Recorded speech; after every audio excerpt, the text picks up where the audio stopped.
Dober večer vsem skupaj in hvala lepa za to prijazno povabilo, da smem na teh večerih podeliti nekaj besed in nekaj razmišljanja o Svetem pismu. Zdaj, če bomo že govorili o Svetem pismu, bi kar začel z eno kratko mislijo iz Svetega pisma. Takole, preobražajte se z obnovo svojega uma, pravi apostol Pavel v pismu Rimljanom, 12. poglavju. Te besede izreče na mestu, ki je prelomno v tem pismu in vemo tudi, da to pismo je je najdaljše pismo v Novi zavezi in teologi se strinjajo, da je tudi najbolj bogato, najbolj pomembno za teologijo.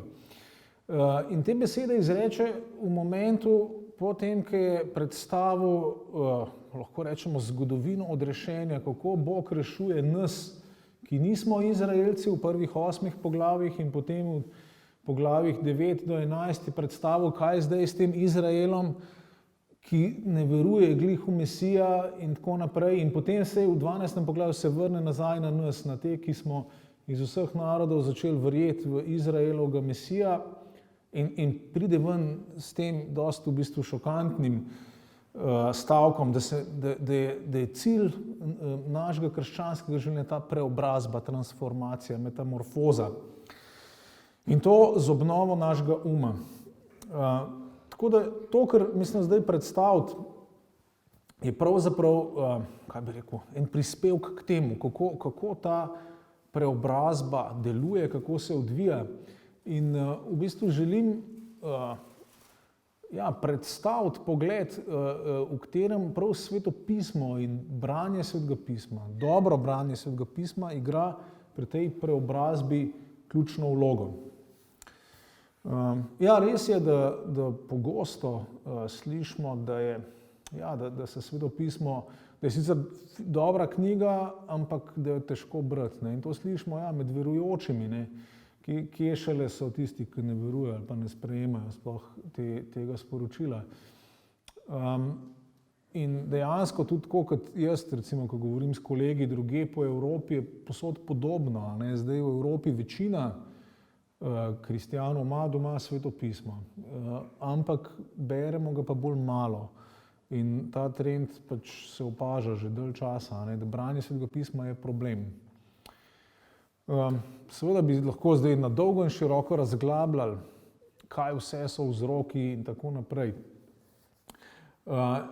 Ampak danes bi se jaz lotil stvari mogoče pri problemu, ki je ključen.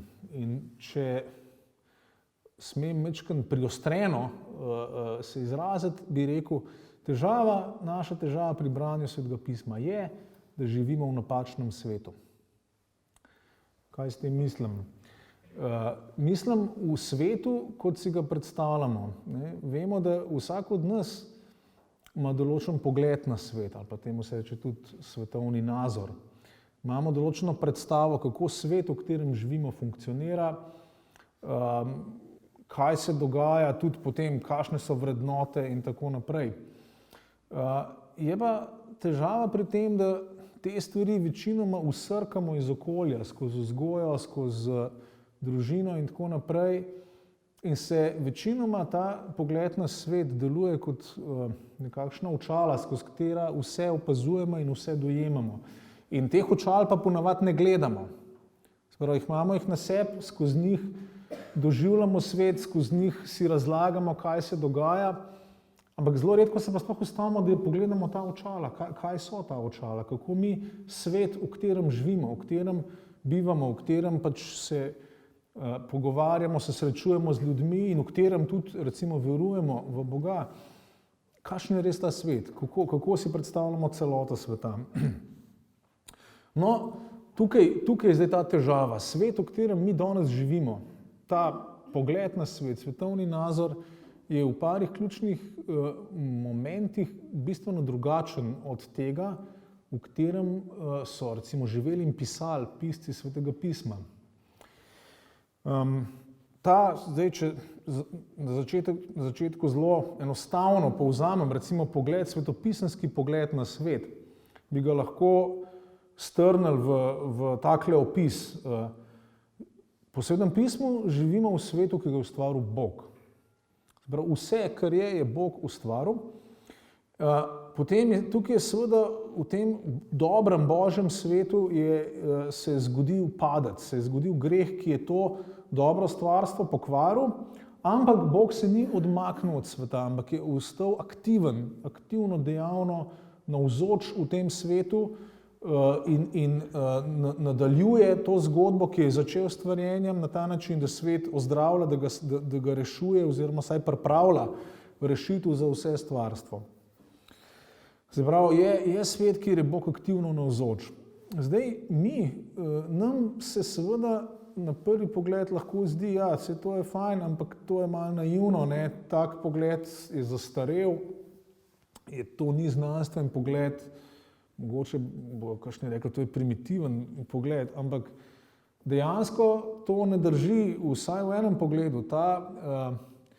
Ta pogled ni nič starejši ali pa mlajši od tega, ki danes prevladuje v današnji družbi. Ker že v času Svetega pisma smo imeli nekaj, čemur bi lahko rekli, epikurejski svetovni nazor in ta je pa gledal takole na svet. Vesolje deluje samo od sebe, bolj ali manj po nekih zakonitostih, ki se pač same odvijajo tako, kot so nastavljene. Izvor vesolja je negotov, morda so za vesoljem je kakšen bog ali pa kakšni bogovi, ampak to v bistvu ni važno, pač svet je splet enih zakonov, neosebnih zakonov in človek naj se seveda čim bolj znajde v tem svetu, naj čim bolj uživa v tem svetu in to bi bil smisel življenja. To ni nič novega, to je filozofija, ki je bila znana že pred Kristusom. Se pravi, vedno, seveda danes večina ljudi, v družbi, v kateri živimo, večina ljudi tako razmišlja in tudi sami seveda smo pod pritiskom tega mišljenja, ker ne nazadnje mediji in pač to in potrošniška v bistvu družba z vsemi pravzaprav zahtevami tudi prav tega potrošništva imajo zelo radi tak pogled na svet, ne? Ker v takem pogledu na svet se dosti lažje tržijo stvari in se ustvarja pač profit in tako naprej. Se pravi, v današnji družbi je to javno, recimo, čeprav ne uradno, ampak javno je to preferiran model sveta in to skozi poslušamo, tudi skozi izobraževanje in tako naprej. Ampak ne smemo se ujeti v to past, ne smemo misliti, da je to nek modern, bistveno modernejši pogled. Ne, ta pogled je obstajal že takrat. Kar se je zgodilo, je morda kvečjemu to, da je v 18. stoletju, ko se je začelo razsvetljenstvo, da so pač glavni pobudniki tega gibanja, ki je takrat že hotelo v bistvu opraviti z Bogom in z Božjim razodetjem in tako naprej, so seveda ne iz znanstvenih, ampak iz osebnih nagnjenj privzeli ta svet in ga začeli razglašati tudi kot znanstvenega, samo znanstvenost to nima nobene veze. Tako da, to je prva stvar, ki je dobro, da se zavedamo, da mi živimo, da smo navajeni misliti, očala, ki jih imamo na sebi, so drugačna, kot so ta, s katerimi so svetopisemski pisci gledali na svet in seveda, v katerem so pisali. Se pravi, pred nami je pravzaprav izziv. Branje Svetega pisma torej pomeni vstopanje nekam drugam.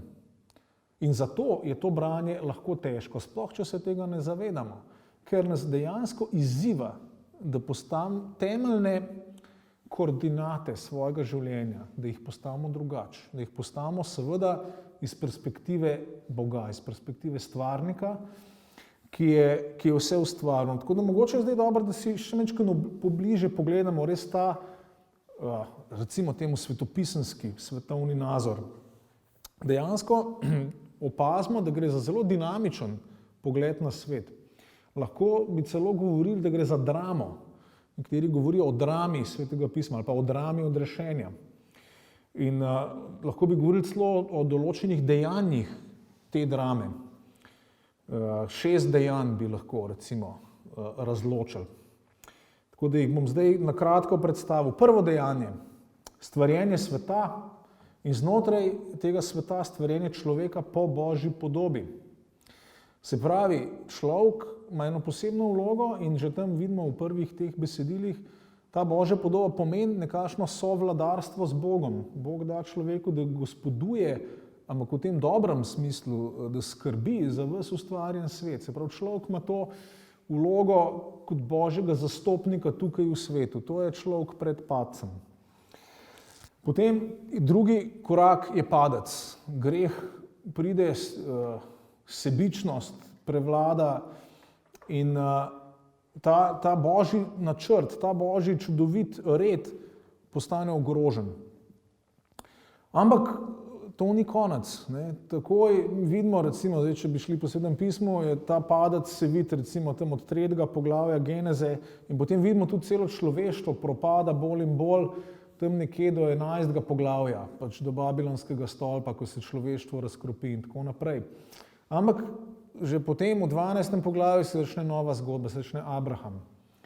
In to bi bilo pa tretje dejanje. Bog ne samo, da zdaj ne zapusti stvari, ampak obratno, Bog dejansko znotraj tega sveta padlega, se pravi problematičnega, začne iskati in najde najprej posameznika in potem iz tega posameznika cel narod, ustvari celo ljudstvo, s kateremu poveri to v bistvu ta originalen načrt, ki ga je imel za človeka. V drugi Mojzesovi knjigi v Eksodusu beremo eno zelo presenetljivo oznako ali pa naziv za opis, kaj je vloga Izraela. Bog pravi Mojzesu, vi mi boste kraljevsko duhovništvo. Se pravi, tema, ki jo slišimo na začetku pri stvarjenju, pri Adamu se ponovi. Ta vladanje, to dobro vladanje nad stvarstvom je zdaj dano Izraelu. Pride zraven pa še druga vloga, duhovništvo. Človek je padel, ampak Bog dejansko zbira ljudstvo, ki ne bi prek njega, vemo prek Abrahama, ne bi ta blagoslov, ta rešitev prešla na vse narode zemlje. Se pravi, vloga Izraela, Božjega ljudstva, je to, da prinaša, da kot duhovnik pravzaprav prinaša k Bogu in stisko in trpljenje padlega stvarstva in posreduje rešitev. Se pravi, je ta duhovniška vloga se pridruži tej vladarski vlogi. Potem z Izraelom vemo, kako se zgodba odvija. Se pravi, je Abraham, potem ta majhna skupina nomadov je pod Božjo posebno zaščito in zraste v cel narod in potem imamo to slavno rešitev ven iz Egipta, ki je zgodba dejansko o osvoboditvi iz suženjstva, iz spon v pravo življenje. In ta zgodba je seveda zelo važna za celo Sveto pismo, tudi potem v Novi zavezi ne moremo dobro razumeti brez te zgodbe, kako Bog svoje ljudstvo reši, jih osvobodi, jih naredi svobodne, zato da bi ga poslušali, da bi bili z njim. In potem ta zgodba gre naprej, mogoče bi lahko rekli, gre navzgor, tam nekje do kralja Davida ali pa mogoče do Salomona. In ravno pri Davidu se zgodi en zelo pomemben obrat ali pa en zelo pomemben moment. Bog da Davidu obljubo, da bo njegov potomec, da bo dejansko zgradil Božjo hišo in da bo kot nek Božji zastopnik. V Stari zavezi imamo zelo hecno izražanje v teh Izraelovih kraljih. Bog sam pravi, ta bo sedel na mojem prestolu ali pa bo sedel na prestolu namesto mene. Se pravi, Bog bo temu potomcu Davida bo dal to svojo oblast. In spet vidimo to temo, ki je že dejansko pri stvarjenju prisotna in vidimo, da je zdaj ta obljuba Abrahamu in obljuba Izraelu se zgosti v tem Davidovem potomcu. In verjetno ni slučajno, da kmalu potem dejansko z Izraelovimi kralji začne iti navzdol. Dejansko od Salomona naprej Izraelova monarhija propada, takoj se razdeli narod, Severno kraljestvo se uniči kmalu, Južno kraljestvo še malo pozneje in na koncu pridemo do kompletnega zloma Božjega ljudstva. Babilonsko suženjstvo, ljudstvo, Izrael sam pade. In je zgleda navidezno, da je uničen. Seveda, ves ta čas so zraven preroki, ki govorijo, po eni strani opozarjajo Božje ljudstvo in ga Opozarja na to, da se bliža katastrofa, če se ne bodo vrnili k Bogu, če ne bodo sodelovali v tej drami, v tej vlogi kraljevsko-duhovniški, ki jim je Bog namenil. In po drugi strani je pa te preroki, to upanje, te obljube, ki so bile že pri Abrahamu in jih potem vidimo pri Mojzesu, pa pri Davidu, te obljube še globi in še na širš razlagajo. Posebej je tukaj zanimiv drug del knjige Izaija, ki govori o realnosti, kaj bo potem, ko bo Božje ljudstvo se zlomilo in bo šlo v suženjstvo spet. Ne? In to so poglavja tam od 40. pa do 55. naprej. To bi mimogrede zelo priporočil, da mogoče prav v tem postnem času pred veliko nočjo, da se prebere teh 15 poglavij. In to po možnosti v enem kosu, ker na izredno dober način predstavlja ozadje velikonočnih dogodkov. Če to preberemo, nam cela slika v Novi zavezi rata taka plastična, dobi še eno dimenzijo, ki jo prej nismo videli. No, v glavnem preroki pa potrjujejo Božjo kazen, po drugi strani ne odnehajo z obljubo. Se pravi, Bog ni nehal, čeprav je Izrael zgrešil in dejansko ni izpolnil svoje naloge, je Bog ostal zvest in Božje obljube ostajajo. Vemo, da se Izrael po 70 letih potem vrne iz suženjstva, samo ni več tiste slave. Vidimo, v momentu, ko se zgodi ta zlom, je ena strahotno žalostna slika v knjigi preroka Ezekiela, ko Božje veličastvo zapusti tempelj v Jeruzalemu. In potem se to je Božja osebna prisotnost, ki je bila sred njegovega ljudstva. In Izraelci so to vrnitev Jahveja na Sion so pričakovali vselej od tam naprej. Ezra je zgradil tempelj, ampak ni nobenega poročila, da bi se Božja slava, Božja osebna prisotnost vrnila nazaj med svoje ljudstvo. Tako da tako se tretje dejanje konča ali pa končuje in potem vemo, da nastane nek tak molk preroški, ker stoletja ni preroškega glasu. So pa te obljube, ki vztrajajo in ki ostajajo. In potem se v Judeji pri reki Jordan pojavi en zelo nenavaden pridigar, oblečen v tako asketsko in začne oznanjati, da bo zdaj nastopila Božja vladavina. To je Janez Krstnik in njegova tema, če pogledate, je točno so prve vrstice 40. poglavja Izaije. To je zelo pomembno, ker on se vidi kot tisti, ki enostavno, kot bi rekel, inaugurira, vpelje ta čas, o katerem je Izaija govoril. In takoj za njim pride še en drug pridigar iz Galileje, ki začne razglašati, čas se je dopolnil, Božja vladavina, Božje kraljestvo je nastopilo. Obrnite, spremenite svoje življenja in začnite zaupati dobri novici. In to je Jezus. In zdaj imamo, to je četrto dejanje. Tukaj imamo zdaj zgodbo tega Jezusa, ki če beremo pazljivo evangelije, vidimo, da na mnogih točkah povzema in združuje razne niti, ki so bile odprte v Stari zavezi. On sam recimo na unem mestu, kjer reče, več kot tempelj je tukaj, opozori na to, da je zdaj dejansko z njim, ali pa še bolj tam, ki pravi, podrite tale tempelj in jaz ga bom v 3 dneh nazaj postavil.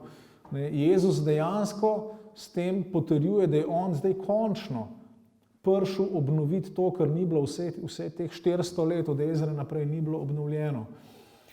Dejansko vse te teme vrnitve iz izgnanstva, obnovitve Izraela, posvetitve svete dežele, obnovitve templja, obnovitve Božje prisotnosti, vse te teme najdemo v Jezusovem delovanju. In seveda potem ta zgodba Jezusova se izteče v tej velikonočni drami, kjer ga judovska verska oblast ga zavrže in seveda prav tako rimska posvetna oblast se nekako združita proti njemu in ga usmrtita kot navadnega kriminalca, kot ne vem, iz verskega stališča, kot lažnega preroka ali kaj bomo rekli, kot goljufivca. In potem imamo pa to dejanje, tretji dan ga Bog obudi od mrtvih v telesu. Zgodi se to, kar so tudi preroki napovedali, in to je dejansko vstajenje mrtvih. To je upanje, ki ga zasledimo v raznih preroških knjigah in poznejši, ki so teksti bolj jasno, je to upanje v Stari zavezi. S tem, da pri Izraelcih je bilo to upanje splošno, da bo Bog ob svojem času pravične, ki so umrli, ki se jim je godila krivica, da jih bo vrnil v življenje. Bodimo pozorni na to, da gre tukaj za telesno vstajenje od mrtvih. Bog je stvarnik sveta, vsega sveta, materialnega in duhovnega, in zato, da je njegovo odrešenje popolno, mora obnoviti tudi materialen del. Ni dovolj, da pravični bivajo kot neke breztelesne duše ali duhovi v nekem takem stanju. Ne, da je odrešenje popolno, se mora zgoditi tudi obnova telesa, se pravi stvarstva tega materialnega. Ker je stvarstvo del Božjega dobrega načrta. To ni nekaj, kar bi Bog želel vreči stran.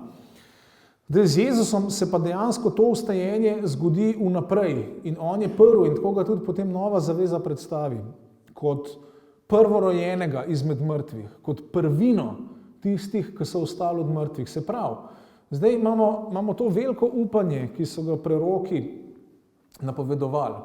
In zdaj v eni točki, konkretni, tam v Jeruzalemu okrog leta 30, se to upanje, ki so ga čakali stoletja, dejansko uresniči in konkretizira. Jezus iz Nazareta je obojen od mrtvih in se vrne v življenje nepreklicno. Smrt nad njim nima več oblasti. Bog je svojo to veliko obljubo dejansko in do konca izpolnil v njem. In s tem je seveda se začela nova doba. To je pa zdaj 5. dejanje, to je pa zdaj čas cerkve. To splošno vstajenje mrtvih seveda še čaka, ampak z Jezusom se je dejansko že začelo. Zdaj smo v času med že in še ne. Živimo v času te napetosti, ker dejansko v Jezusu, tako kot piše Pavel, recimo, so se vse Božje obljube že izpolnile. Ampak mi pa seveda še čakamo, da se vse to uresniči in realizira v nas. Mi smo tukaj dejansko v tej napetosti teh dveh časov, ampak v tem imamo seveda tudi svojo nalogo.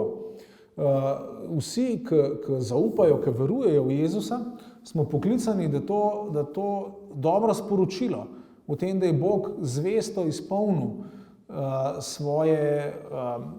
svoje obljube in da to sporočilo razglasimo po vsem svetu. In potem, seveda, to je zdaj, mi živimo v času tega 5. dejanja. In nekateri pravijo, da pravzaprav, da če hočemo prav razumeti svojo vlogo, dejansko je naša vloga taka, da se moramo vživeti v to zgodbo in zvesto igrati to vlogo, ki nam je dana. Zvesto glede na to, kar se je zgodilo prej, ker vemo, kaj se je zgodilo prej, ampak hkrati tudi svobodno, ker ne gre, sedanja vloga ni še končana, ni še napisana. Dan nam je Božji duh in dana nam je Božja beseda, da dejansko svobodno, kreativno in zvesto odigramo to vlogo v tem času. Potem pa bi lahko rekel, da pride še 6. dejanje in to je pa Božja sodba, ko bo Bog vse stvari postavil tako, kot je prav. Božja sodba je v Svetem pismu je nekaj strašnega, ampak hkrati je pa tudi vzrok veselja.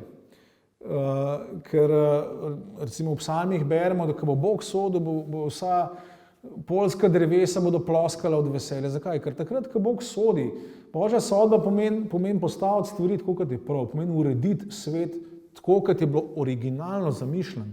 To je ta zdaj končna vrnitev na tisti izvorni Božji načrt, ko se zlo ustavi, ko je zlo uničeno.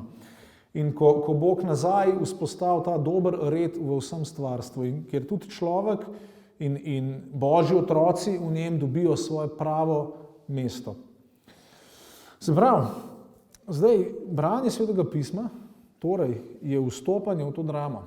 Ko beremo Sveto pismo, je dejansko pomeni vstopanje, udeleženost v tej veliki zgodbi, ki jo Bog sam piše od začetka časa in do konca časa in pomeni, da dobivamo svoje mesto v njej.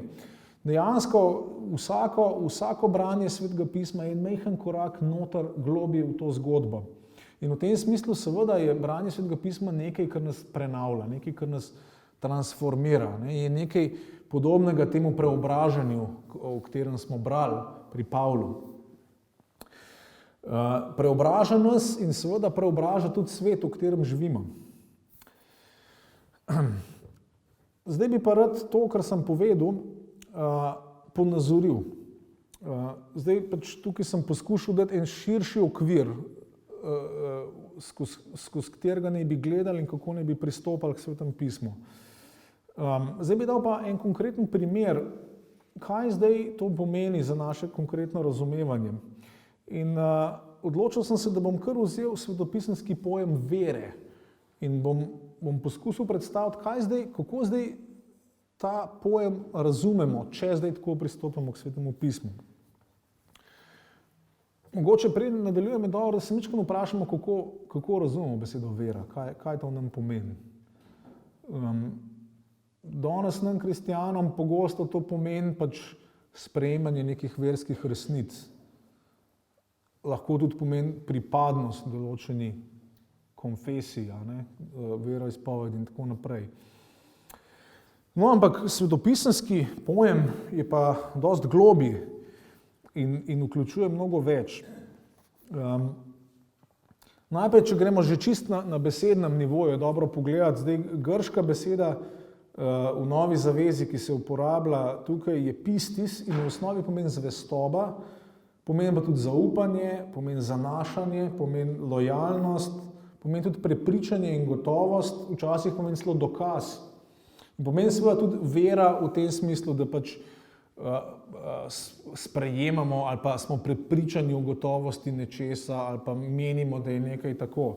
Ampak pomenski obseg te grške besede, že sam kot tak, je dosti širši in hebrejska beseda, ki je v ozadju tega, je tudi v bistvu je predvsem pomeni stalnost, pomeni resnico, pomeni zvestobo. In sploh v hebrejski Bibliji se ta pojem predvsem nanaša na Boga. Bog, to je Božja lastnost, ta emunah je to v hebrejščini. Vemo pa, da je ta pojem v Novi zavezi središčen. Mislim, Jezus govori skozi samo veruj in boš rešen. Pavel govori, po veri smo rešeni, vera v Jezusa, vera v Mesija, to se skozi ponavlja. Zdaj ostanejo 3 stvari, vera, upanje, ljubezen, skozi je ta vera v ospredju. Kaj zdaj ta vera pomeni, kaj zdaj ta izraz pomeni na ozadju tega, kar smo prej rekli? Prvič, že iz same besede vidimo, da gre tukaj najprej za nekaj osebnega, da gre za en oseben odnos, se pravi, da gre za zaupanje nekomu, prej kot verovanje v neka dejstva. Se pravi, najprej gre za osebno zaupanje. Gre tudi seveda za lojalnost, za zvestobo, za pripadnost, za zanašanje na Boga. In zdaj pa seveda Nova zaveza pa govori, predvsem v veri govori večinoma v zvezi z Jezusom, z Mesijem. Zakaj je zdaj kar naenkrat tako ključno, da se najdejo eni ljudje, ki zaupajo temu Mesiju? Kaj pomeni pravzaprav to? Da zaupamo Kristusu, se pravi Mesiju. Ja, pomeni preprosto to, da pritrdimo, da dejansko v njemu pripoznamo to, da je on Mesija, se pravi, da je on ta izpolnjena obljuba, ta izpolnitev težko pričakovanih obljub, tisočletja pričakovanih obljub človeštvu in da je on tisti ključen gradnik, tisti ključen kamen, ki ga je Bog postavil, da začne sred tega sveta ustvarjati novo, graditi novo stvarstvo, tako kot ga je obljubil od začetka in v skladu z Božjim začetnim namenom. Se pravi, reči, jaz verujem v Jezusa, pa jaz zaupam v Mesija, pomeni lojalnost njemu, pomeni pa tudi, tukaj pa en pomen tudi, ki ga moramo izpostaviti. Že na začetku smo rekli, da je ta Božji mandat ali pa božji klic Adamu je bil, da gospoduje stvarstvo, Adamu in Evi, obema. In tukaj imamo pa figuro, ki se imenuje, pač, ki mi rečemo Kristus, ampak jaz raje rečem Mesija, ker je to vladarska figura. To je nekdo v liniji kralja Davida, to je obljubljen vladar. Seveda je on tudi odrešitelj, odrešenik in tako naprej, ampak osnovni pomen je tukaj vladar. On je ta, ki zdaj končno vzpostavil to dobro oblast, ki je bila že od začetka namenjena za človeka, za Adama. In zdaj, če to pomislimo dobro, potem takoj vidimo, zakaj je Jezus kar naprej govoril o nastopu Božjega kraljestva in o vrnitvi, končni vrnitvi Božje vladavine. In zakaj nam je rekel, da naj ves čas molimo, da naj pride Božje kraljestvo. Zato, ker se tukaj uresničuje ta začeten, izhodiščen plan Boga skozi vsa stoletja. In v Jezusu se ta zadeva zdaj začne konkretizirati, kakor je v nebesih, tako na zemlji. Se pravi, to, kar je nebesa so Božji prostor, so sfera Božjega. Zemlja je pa naš prostor, sfera človeškega. In se pravi, ko mi to molimo, ko mi to pričakujemo, ko mi to verujemo, dejansko mi vstopamo v to Božje delovanje, ko Bog prinaša to svojo dobro vladavino, dobro skrb za vse stvarstvo in kjer nas vključuje v to. Se pravi, spet vera v Jezusa pomeni tudi lojalnost temu novemu vladarju, pomeni poslušnost, podvrženost te dobri oblasti, ki je Bog postavil. In vidimo, kakšna oblast je Jezus. On vlada tako, da se pusti križati. To je točno nasprotno od principa oblasti, kot vlada v svetu. Jezus sam je rekel in tudi sami vidimo, tisti, ki imajo oblast v tem svetu, jo zlorabljajo, tlačijo tiste, ki so pod sabo. Božja oblast je pa navzven izgleda šibkejša, ampak v bistvu je pa močnejša in spodje in unič človeško oblast, tako da Božji vladar se pusti zasramovati, se pusti ponižati, se pusti križati, prbiti na križ, ker je najbolj sramotna oblika smrti v tistem času. In Bog ga potem obudi od mrtvih. In tukaj moramo spet pozorno poslušati, Nova zaveza pravi, s tem ga Bog postavi za Božjega sina v moči. S tem Bog udar pečat na njega, pravi, ta je moj vladar. To je zdaj moja oblast vzpostavljena kontra človeškim oblastem, ki so se hotele tega Jezusa, tega vladarja znebiti. To je sporočilo velike noči, da Bog sam, tako kot že v psalmu naprej piše, prav, kot bi rekel, zdaj sem jaz postavil svojega vladarja na Sionu.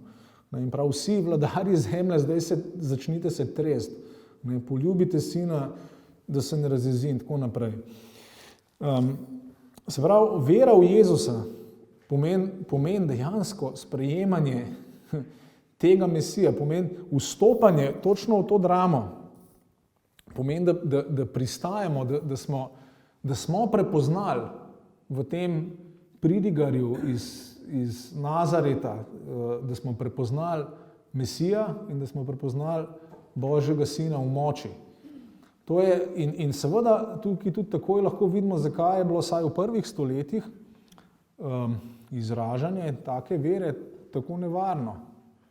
Zakaj so prve generacije večinoma vero v tega Mesija plačale s svojim življenjem.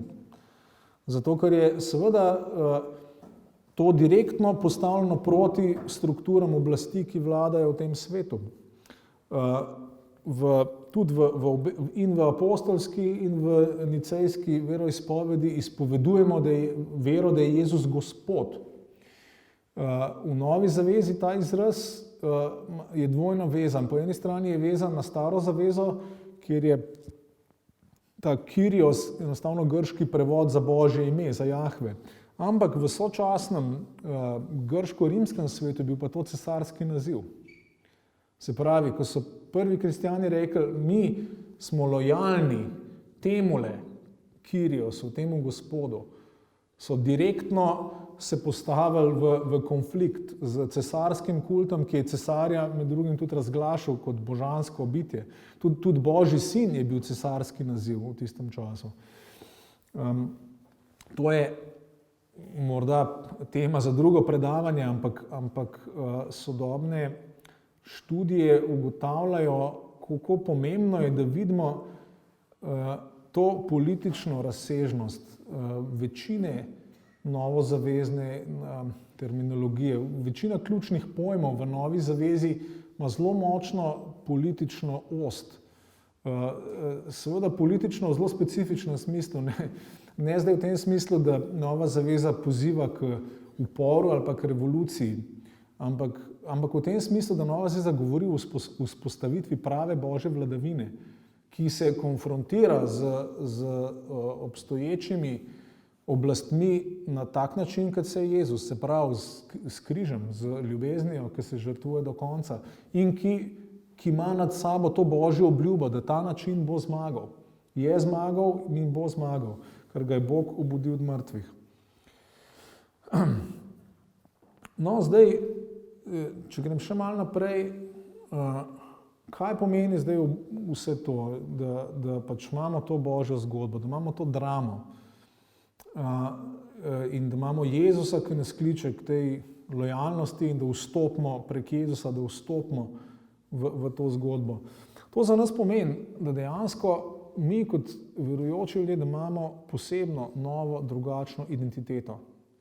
Mi smo poklicani, da smo del te drame, del te zgodbe. In Bog nas, vsakega od nas povablja in že sam s tem, da smo lojalni temu Mesiju, smo vključeni v nekaj dinamičnega, v nekaj, kar se dogaja, smo vključeni v to, kar sam Bog dela. Vključeni smo v to oblast, to dobro oblast Božjega kraljestva. In to v bistvu pomeni, in da je vsak od nas tako ali drugače udeležen v tem Božjem klicu in v tem Božjem delu. Zato bi spet zdaj mogoče z malo pretiravanja rekel, bi postavil naslednjo trditev. Vsak kristjan je misionar. Nemogoče je biti kristjan, pa ne biti misionar hkrati. Misionar je nekdo, ki je poslan, ki ima misijo, ki ima poslanstvo in ki prinaša Božje sporočilo tja, kjer ga ni. Ampak to je dejansko narava vsakega kristjana, če dejansko smo slišali ta Božji klic in če smo se udeležili v tej zgodbi, v tem enem velikem, čudovitem Božjem delovanju. Seveda misionar lahko pomeni veliko stvari. Misionar si lahko tudi na ta način, da si doma in da potrpežljivo in z ljubeznijo delaš to, kar ti je dan in tako naprej. Ampak delaš z zavestjo, da to ni zdaj samo pač neka tvoja osebna stvar, ki jo moraš opraviti, ampak z zavestjo, da je to del velikega, širšega Božjega načrta in da ti v tem, kar delaš, sam prispevaš svoj delček, ki ti ga Bog daje v tem velikem, čudovitem planu. Dejansko zdaj, če vzamemo resno to, da je Bog z Jezusom vzpostavil novo oblast, potem je vsak od nas predstavnik ali pa neke vrste ambasador te nove oblasti. Točno to je izraz, ki ga Pavel med drugim v pismu Korinčanom uporablja za nas. Se pravi, mi smo predstavniki tega novega stvarjenja, ki ga je Bog lansiral z Jezusovim vstajenjem od mrtvih. Mi smo in nam takim, kot smo, kljub vsem našim šibkostim in težavam, nam je poveril to nalogo. To je neverjetno pri tem, ampak tako se je Bog odločil. Seveda moramo pa tukaj računati, da tako kot Jezus, tako se bomo tudi mi znašli v konfliktu z tem svetom in strukturami zla, ki so tukaj postavljene. In tukaj je seveda potem to lahko recimo vidimo že v tej Jezusovi besedi, da pravi, če kdo hoče biti moj učenec, naj zataji sebi, naj vzame svoj križ in naj gre z mano. In s tem, to se nam lahko sliši trdo, ampak jaz v tem vidim v bistvu izraz velike Jezusove ljubezni, zato ker nas hoče narediti take, kot je on. In nekako ima zaupanje, da lahko taki tudi smo. Tako da to je izziv za nas, da dejansko, da se začnemo oblikovati po podobi Božjega Sina. To je spet še ena tema, kjer vidimo, ki je bila začeta že v Genezi. Ne? Bog je namenil človeka, da bi bil oblikovan po tej božji podobi in podobnosti. In zdaj vemo, da v Jezusu je ta podoba perfektno, popolno izražena. In torej je jasno, da tudi naše življenje, če res želimo slediti Jezusu, ne more biti drugačno, kot je njegovo. Mora dobivati isto podobo, ne, tega Božjega Sina. In tudi o tem Nova zaveza precej govori.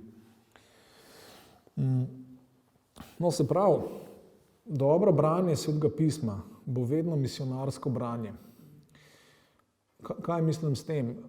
Ko beremo Sveto pismo na ta način, se nam poglablja in jasni ta zavest o našem poslanstvu v tem svetu. Dobivamo gotovost, dobivamo jasnost in že samo s tem, da se bolj in bolj umeščamo v to zgodbo, v to dramo in obenem tudi konkretneje vidimo, kako Bog deluje in vidimo Božjo zvestobo, vidimo Božjo, kako se lahko zanesemo na Boga, ki deluje dejansko na dolgi rok.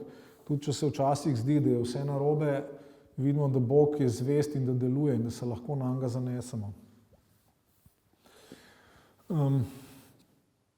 No, zdaj, da pa ne bi ostali samo pri teoriji, sem pa želel za na konec, preden gremo k vprašanjem, ker bi rad, se mi zdi fajn, da se lahko tudi o teh stvarih malo pogovarjamo, ampak preden gremo na to, bi pa nekaj malo bolj konkretnih nasvetov za branje Svetega pisma, kako se lotiti branja.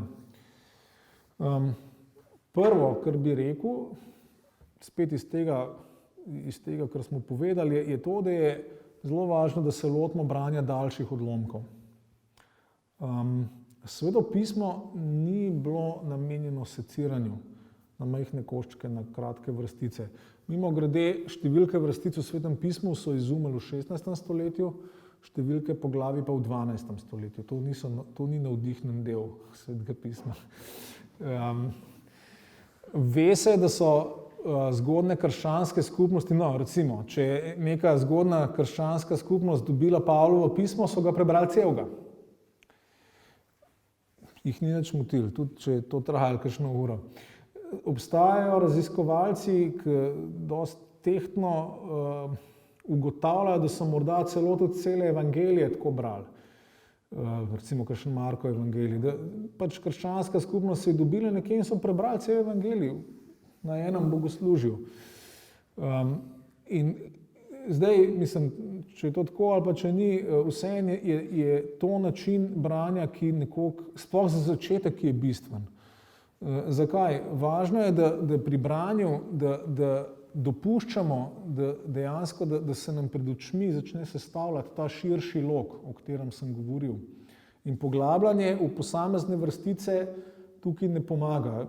Je koristno za študijske namene ali pa za kakšne tudi, ampak prav zato, kar sem zdaj predstavil, je bistveno, da beremo daljše odlomke. Najboljše celo knjigo prebrati.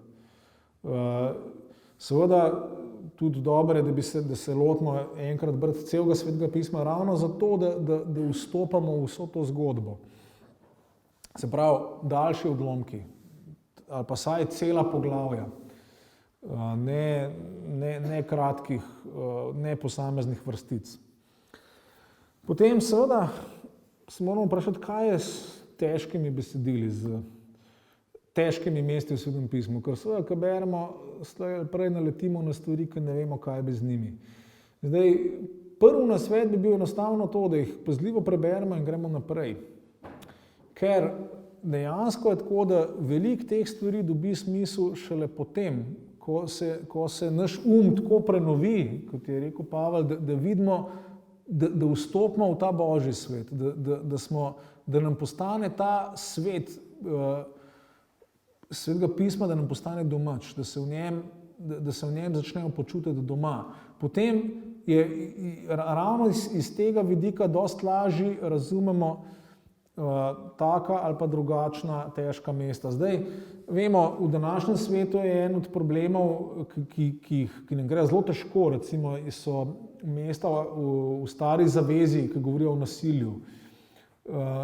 Zdaj, to je spet lahko bi bila tema za poseben večer, ampak dejansko je tako, te tekste, spet, če jih gledamo iz širšega konteksta, moramo videti, da prvič tukaj ne gre za nasilje kar povprek, drugič, da gre za razumevanje, ki je skladno tistemu času. Recimo, tipičen ugovor, zob za zob se zdi kot neka kruta, taka pač maščevalna drža, to, kar imamo v stari zavezi. Samo, če vemo, da je v tistem času veljalo, da če jaz te prizadanem, toliko škode, je bilo normalno, da mi ti prizadaneš 2-krat ali pa 4-krat več. Mojzesov zakonik je to omejil. Ne, 1 na 1 je največ, kar lahko narediš. V vsem tem dejansko moramo videti to božjo pedagogiko, če tako rečemo. Bog je seveda Izraelce srečal tam, kjer so bili, in jih je vzgajal tam, kjer so bili. In se pravi, ta Mojzesova zakonodaja, če jo primerjamo s sočasnimi teksti ali pa merili ali pa z etiko, ki je vladala, vidimo, da zelo definitivno omejuje. Vemo pa seveda, da je ta stvar šla naprej že pri prerokih v stari zavezi. Recimo imamo to kratko Jonovo knjigo, kjer je očitno se uči, v bistvu je treba biti usmiljen tudi do sovražnikov. To je lekcija, ki jo da Bog preroku. In to potem v novi zavezi Jezus to dopolni, ki pravi, ljubite svoje sovražnike. Se pravi, ta božja zgodba gre naprej. To je en tak zelo kratek odgovor na vprašanje, kako procesiramo odlomke v stari zavezi, ki so za naš okus današnji nasilni ali pa ki jih težko spravimo. Ampak se pravim, če gledamo v tej luči te široke pripovedi, so smiselni. Še eno stvar, še en konkreten nasvet. Večina krščanskih tradicij, tako katoliška kot pravoslavne, kot protestantske, mnoge so razvile molitev psalmov. In to redno in to tako, da se v določenem času, pa naj bo to, en mesec ali pa nekaj tednov ali pa več mesecev, da se pride skozi cel psalter, kompletno. Ta tradicija je nekaj zelo, nekaj, kar je bilo dobro, pravzaprav na novo odkrit, ker daje, prav psalmi so nekaj posebnega v Svetem pismu. Psalmi so seveda starozavezna knjiga, ki pa je največkrat citirana v Novi zavezi. In Jezus umre z besedami psalma na ustnicah. Jezus je molil psalme, to je bil Jezusov oseben molitvenik. In prav v psalmih so te teme, ki sem jih omenil, stvarjenje, padec, izvolitev Izraela, obljube o Mesiju. V psalmih so te stvari skoncentrirane. Obenem so psalmi nekaj zelo posebnega, zato ker so to molitve. To je Božja beseda nam, ampak hkrati je to naša beseda Bogu. In spet mnogi pisci ugotavljajo, da v psalmih imamo to celoto človeške izkušnje ubesedeno, včasih boljš, kot bi jo sami lahko ubesedili. In našo bolečino, naše veselje, našo vero, našo nevero, naš obup, našo radost, našo ljubezen, naše sovraštvo, vse, kar je človeška izkušnja, najdemo v psalmih. In zdaj, se pravi, iz te strani je tako, kot bi Bog zajel našo izkušnjo, nas povabil k sebi ob tem, da gledamo to široko sliko Božjega odrešenja. In zato je ta praksa redne molitve ali pa petja psalmov nekaj posebnega tukaj. Tako da to je psalmi so neke vrste povzetek ali pa srce Svetega pisma. Tako da to je spet ena od stvari, ki nam pomaga, ki nam omogoča vstopati v ta Božji svet, v Božji način gledanja in v Jezusov način gledanja. Zelo pomaga, če se spomnimo, da je dejansko, da so to molitve, ki so Jezusa samega oblikovale. Poglejmo, koliko jih citira. In dejansko na mnogih mestih se lahko vprašamo, kako je Jezus ali kako so prvi kristjani brali te molitve. To je zelo zanimiva perspektiva, ki tudi nas potem umesti drugače v vse to dogajanje. No, potem pa seveda za začetek je potem pa več pripomočkov, ki jih imamo na voljo, kako začeti brati Sveto pismo. Eno seveda je čisto enostavno liturgičen razpored beril, nedeljskih pa še posebej potem delovniških. Zdaj, če se resno lotimo teh beril, če jih resno spremljamo, bomo v času, zdaj, če gremo na delovniške v času 2 let, pa nedeljske v času 3 let, bomo se seznanili z večino Svetega pisma. In seveda te izbori so bili narejeni z veliko premisleka, tako da to je zelo vreden pripomoček. Zdaj, mi na Svetopisemski družbi smo tudi pripravili še par recimo lažjih vstopnih točk. Dejansko ena pobuda, ki jo imajo tudi Svetopisemske družbe po svetu, je pobuda bistvenih 100, kjer je v bistvu 100 odlomkov iz Svetega pisma, 50 iz stare, 50 iz nove zaveze, in to služi kot, ki ne bi jih prebrali v 100 dneh, se pravi v 3 mesecih dobrih.